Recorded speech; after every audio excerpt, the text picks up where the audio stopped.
Welcome to the Find Your Leadership Confidence podcast with Vicki Noethling. You are about to discover impactful lessons that help you grow as an individual, grow your confidence, and find the positive and good within you, so you powerfully and authentically become the best version of yourself. Be sure you visit our website at www.findyourleadershipconfidence.com. While you're there, subscribe to us via your favorite network.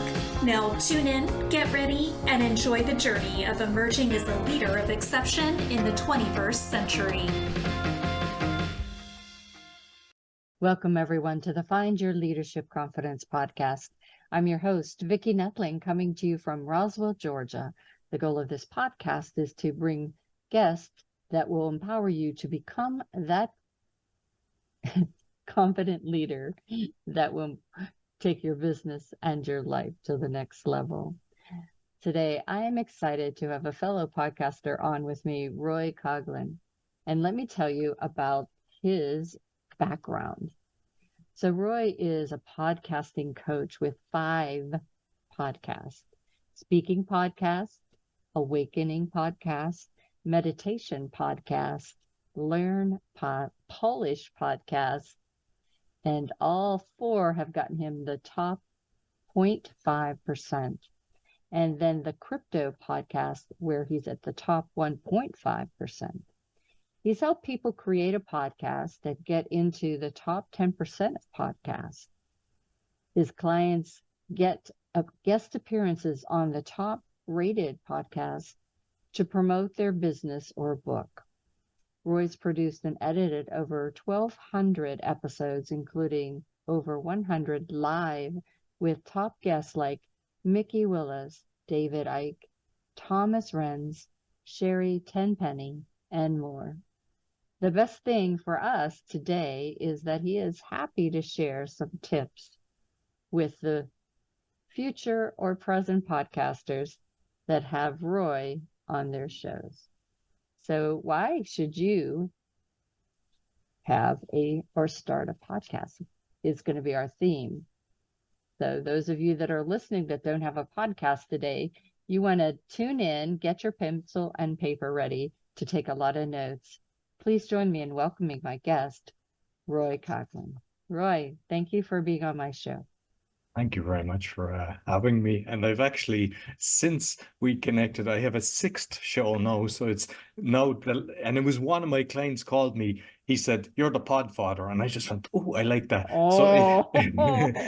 So I'm actually helping existing podcasters and maybe those starting as well, where I have like 2-3 minute tips, just because people can digest that. Because there is a load of shows that are out there that are helping people with podcasts. But sometimes you're listening for an hour, you might get a bit of tip and you mightn't. Whereas I said 2 minutes, the title, 3 minutes, and you learn something. So, that's awesome. The Podfather, and we have that in the back of your screen. Perfect. So your voice kind of gives it away, but tell everybody, the first easy question we have is, what part of the country or what country do you call home? Well, originally home was in Cork in Ireland, the south of Ireland, but 17 years ago I moved to a place called Łódź in Poland. So it used to be the 2nd biggest city, now it's the 3rd biggest city. It's right in the center of Poland, and I love it. Awesome. So what is the best way you believe to grow your podcast? There's a lot of secret sauces for this, because so many people have, like, they're trying to find that out. There's even people writing books and they're contacting me. The fact that I have, 5 that have got into the top one, even the cryptos actually jumped to 1% now. So it was 1.5, now it's 1%.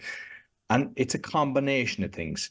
So one is to create a fantastic interview. And people kind of forget that. The other thing is, a lot of times, I mean, you do a lot of research. You've got all the checks. You've got all the different where people can get me. You've got a beautiful background, which helps. And all these different things are helping. But what you have to do as well, when you create your interview, make sure you, like, some people edit, some put it out raw as is. And I think that actually helps. I started doing that with Spotify, because you can't put up 2 files. So you can't, you can take out something if there was like a distraction, but I usually just put, it hadn't changed, like, it didn't change it. And I mean, if you look at like the likes of Rogan and Patrick Bet-David, they're raw. They're as they are. And so sometimes people are spending hours and a lot of money putting in all the music, all the bells and whistles. And it's better to actually get out episodes, but put time into the marketing.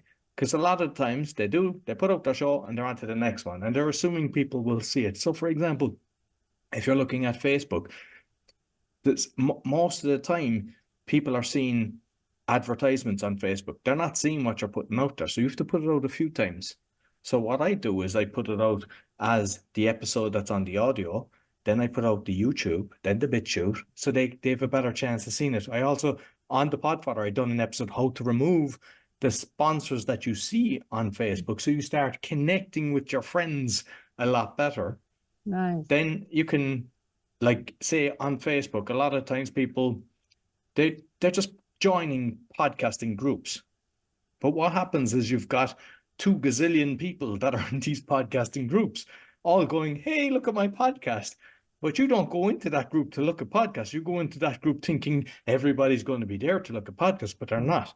So you have to find, like you'd find leadership groups, business groups that would be interested in your thing. So you go into the Facebook groups with them and then you post it. Plus, you tag, I mean, I have in my form that I say, look, I'd be tagging you, are you okay with that? So only one person has ever said, I don't want to be tagged, because they were actually working for a corporation as well. So there was kind of, going on the podcast was kind of like a side thing. So that was okay. But most people are happy with that. And when you do that, they actually, like on LinkedIn or on Twitter or all these different things, their audience sees it as well. It doesn't mean that the whole lot of them see it, but a small percentage do. And if they watch it, the algorithms work, then go, oh, they're interested in this. Then it starts showing it to more. But if you start creating shorts and just start doing that as well, a lot of people will watch the 1 minute short or 3 minute shorts. And if you have that decent, it helps. And what I've learned is a lot of times people will have the short and that's it. That's not going to help, because if you like it, you're not going to search for my podcast. Where was that? What's his name and all that? People are lazy. They want it easy. So you put the full episode on it, but don't do it at the start, because then the algorithm doesn't work good. So you do it as a comment. And it's all these little things. There's so many different bells and whistles, little things you do. But if you're consistent and just constantly do it, and like I have an Excel sheet, so I put it on Rumble, I put it on BitChute, I put it everywhere, and I'm watching the averages, and I'm like, why is that gone down? I forgot to post it here. I forgot to do that, and you just, like, I tried to grow it by 1% a week, like the numbers, and so when it's like 0.5%, I put the color yellow. When it's 1%, and you just keep doing that, and you watch it and try to. But most people, they just do their episode, they post it, might post it or they don't, and then they go on to the next one. Like, you can create polls as well. I've done an episode now today, and the guy, I'm actually partnering with him, so the podcast has helped me with that. But the poll was like, did you actually do his training and what you thought of it? And that's engaging with the audience. And there's loads of times, even on, say, Reddit, people would ask me a question and I respond. And sometimes you think, it's fairly obvious, and when you respond and then they ask something else and then they thank you, and then you have a fan that's actually following you. Whereas a lot of times people outsource that. And I think you can't outsource that, because they're not in your head. They're not at your level. So when you're doing the social media, like, you have to be kind of controlled in how you're doing it, because if you're just constantly doing it, you get nothing done in the day. But if you say, all right, first thing in the morning for half an hour, I'm going doing this, and then you're building it slowly, but don't be constantly in these things, because social media, it just sucks the life out of you, and we don't want to be doing that either. That's right. It's as bad as binging a television show. Which we all do. So how did you go from rich to personally liable for $5 million? Because if you're going to do something, do it right. I basically was doing real estate in Poland. So that's how I moved to Poland, actually. I saw opportunity, and I bought a few properties, and then I set up a company for foreign investors, and just started doing syndicates, and just built and then managing properties, fitting out properties. And it just became a big, I had about 14 people working for me. So with the syndicates that I done, I bought sites. I was building 30 apartments, commercial. And like I was the small boy with a lot of this. There was big investors that were worth over 20 million that came in, shares in some of it. And I was the president of all these companies. So when the crash happened in '08, it took a bit longer to come across. I was doing very well. And next, the investors weren't able to, like if the interest rates were going up, it wasn't covering itself. So we'd have to put some money in. And they were like, I don't have it. So I said, look, I'll put it in and I'll just increase my share if you don't pay it back. And, I charge 10% interest. I was very fair with them, thinking everything would be grand, thinking that this is just a hiccup. It wasn't grand. And like, there was people that I knew, like one was a professor and his wife was a solicitor. They were trying to buy their second house. They had a 50% deposit and they couldn't get a loan. So the tap was turned off. So eventually everything kind of came tumbling down. But usually with a limited liability, you kind of go, lesson learned, to move on and just start up again. But in Poland, when you're the president, you're personally liable. And I had a lot of companies and I was the president of all of them. So I was, you're responsible for all these debts. Nice. And then through that, saw all the corruption with bailiffs, with banks and everything. And that's how I kind of started podcasting. I went to an event. It was What's Your Quest? And I said, okay, I need to expose all this corruption. But I also hated public speaking. And I just, it was like, I was 45, I think. Like when I was working in Ireland for a corporation, I was making great money from, but the weekly meeting, I used to be terrified. My voice was going, everything. It's just something that I said, not for me. And at that event, I said, okay, if I want people to hear my message, I need to be a good speaker. So I came back, joined Toastmasters, then joined another Toastmasters, formed my own Toastmaster club, became a coach, entered all the competitions, started winning, got into the final of 5 countries, did open mic comedy, open mic TEDx, and became a distinguished Toastmaster after 3 years, which is kind of rare because a lot of times, and I kind of, why I say this, and for business leaders or whatever, a lot of times we have a story in our head, I'm shy, or I can't do this. And I've just proven that, I was so bad when I was 18, I wouldn't go up to the bar. I'd give my money when it was my round. Here, you get the drinks. I wouldn't go up to the bar. I was that shy. So now I know I can go up on stage and no problem. So don't be telling yourself a story. That's what I tell people. You can overcome anything. You just put your mind to it and say, okay, I'm going to do this. How do I do it? Awesome. And it's wonderful to talk to a fellow Toastmaster. I didn't read that in your bio, so that's awesome. I've been in Toastmasters 28 years. So I love it. And it is what I use as the foundation for a lot of what I teach in public speaking, because you're right. You run across people that think they could do anything as long as they don't have to talk to people. And guess what, everybody? You have to talk to people. And even in a corporation, if you're working with the people that get promoted are the ones that can speak better, and they mightn't be the most talented. But because they're good at public speaking, you're left behind. So I tell everybody, no matter what age you are, just don't tell yourself that story. Overcome the fear of public speaking. Yeah. And, that's one of the things I love about this podcasting format that I do, the interview, because it really allows us to just have a conversation. And now all of a sudden you don't feel the pressure of having to put on a speech or a pitch or anything like that. You're just talking to me. And that's when the magic happens. That's when you become your authentic self and maybe allow yourself to get vulnerable. It's just the best there is, I think. Absolutely.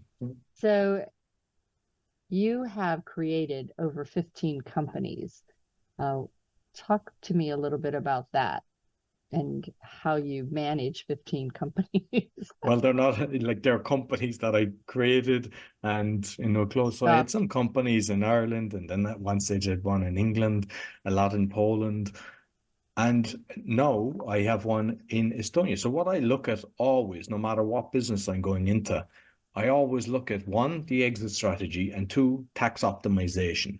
And a lot of people kind of think tax avoidance, and that's something I've never done in my life. Tax optimization. What's the best way you can do something without handing it over to people that aren't repairing our roads and they're putting it into war, things that I don't want to do. You keep the money in your own pocket. And like, I encourage people to look at that. And one thing that I learned at an early enough stages, I'd get accountants like to do the books. And there was a book in Ireland, it was called Tax Magic, and it was written by a guy that worked for the revenue. And I was told I had a bill from, because I had a Polish company and I had an Irish company for the Polish stuff as well, a few different companies, but it was all kind of for kind of tax optimization as well. And I was given this bill, you know, like, you have to pay so much tax. And I kind of went, can I do this, and this? Yeah. And I got a tax rebate. No. And basically they never, and I saw that in Poland, they never tell you what you can do to reduce the, I don't know, are they actually getting kickbacks for the money you're paying? But you have to ask, can I do this? Yes, you can. But they'll never say to you, hey, do this, this, and this. Yeah. So you have to look after your accounts. The same with the legal. A lot of times people think, oh, the solicitor's got my back. I've had over 100 court cases. Every time I won was because of what I was watching and paying attention and knowing what was going on. Whereas a lot of times people, they kind of, here you go, and give them control, and don't ever do that. You take full control of everything. So what are the advantages of podcasting? You know, that's our theme today, why you should start a podcast. So what are the advantages? Well, I think in the last kind of few crazy years, a lot of people are realizing how corrupt the media is. I think it's like, you know, 5 corporations own 90% of the media. So you hear all the lies regurgitated all around the world. Whereas you're getting a lot of decent information from a podcast. And I say, it doesn't necessarily mean that it's true, but it'll make your mind to open up and be aware of something. So if you've got a skill set, you owe it to share it with people. And like, even if you're like, a lot of times people are working for a corporation and they hate it. Most of the people I know that are working for a corporation, they hate it. They hate the bosses. They hate the whole system. They hate it. But they're in a trap that they're like, I can't get out of this. But you can create a podcast on the side and just do it at the weekends or in the evening. Just do one episode a week and do something with your skill set and just start building. And eventually you'll start being able to monetize it.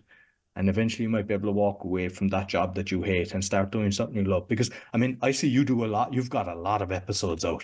Like, you love it. I mean, there's no way you would be. And I love it. And you end up having conversations with people that you've never met before. And you're like, you just connect with them and you learn things. And then you go, is that true? And then you start researching. So that's what I do. I go in, I get a book on something that I've just heard. And I'm like, wow, they were right. Because, like, I think that's the problem as well with a lot of what's going on is the ego gets in the way. So sometimes you can get new information and people's ego gets in the way and they're like, no, they won't put up their hand and go, whereas I will. If I'm wrong, I'll say, I taught this because that's what was fed to me.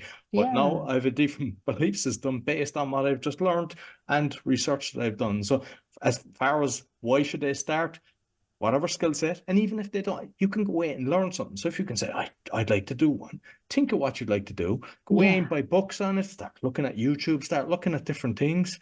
You know, watch TEDx talks. There's plenty of brilliant information. And once you get going, and then, you know, you think, oh, I won't find a guest. There's plenty of people that want to go on podcasts. There's plenty of platforms that will actually help you. And you can go out and you can do it. And then even you can just ask, say you get a guest, you go, hey, do you know someone else? You can be sure they'll give you 3 people. They're delighted to help their friends to get on a show. So don't ever be worried about, oh, I can't find guests. You will. You'll find guests, no problem.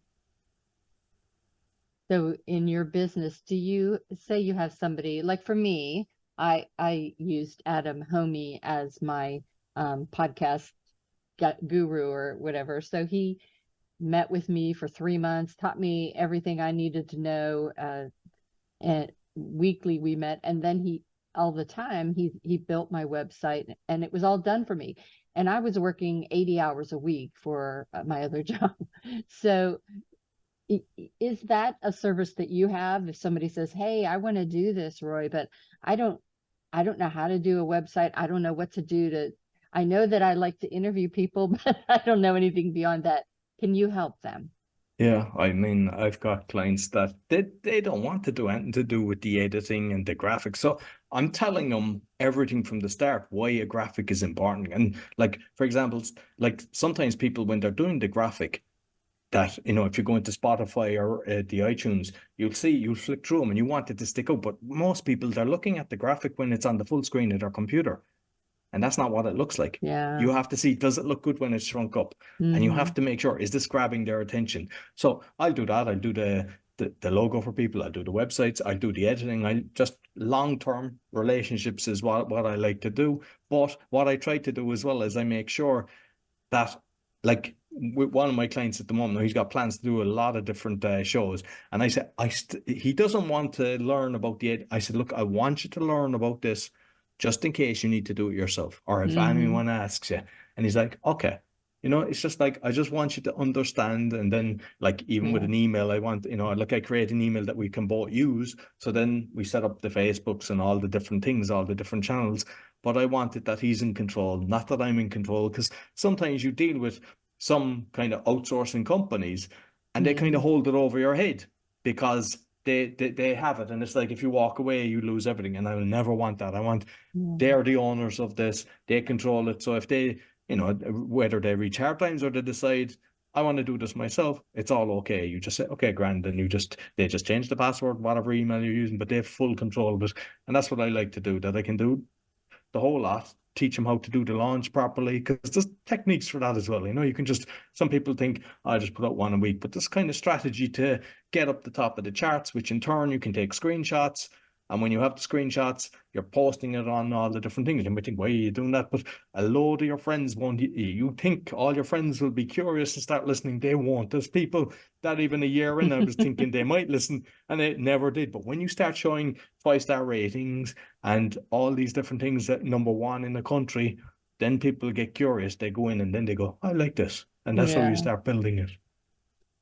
Well, you and I could talk probably for 3 hours. And so I definitely want to have you back so we can have some more time together and chat more about podcasting and the different growth that you have whenever you do this as a speaker, as a leader.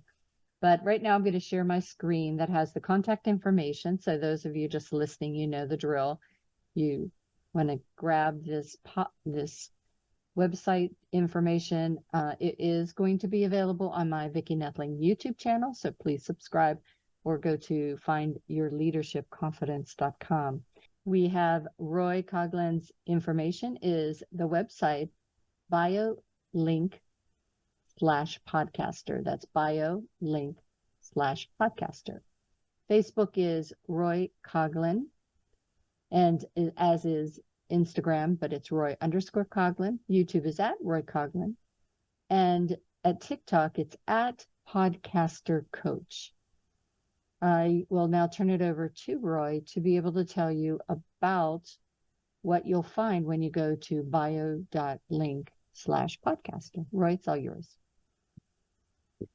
Basically, all my 6 podcasts you'll find there, any business that I'm doing, all my social media, and as you see, even it's LinkedIn or whatever, I connect with anybody on them. So it's usually Roy Coughlan is my kind of handle for everything, but it's bio.link/podcaster.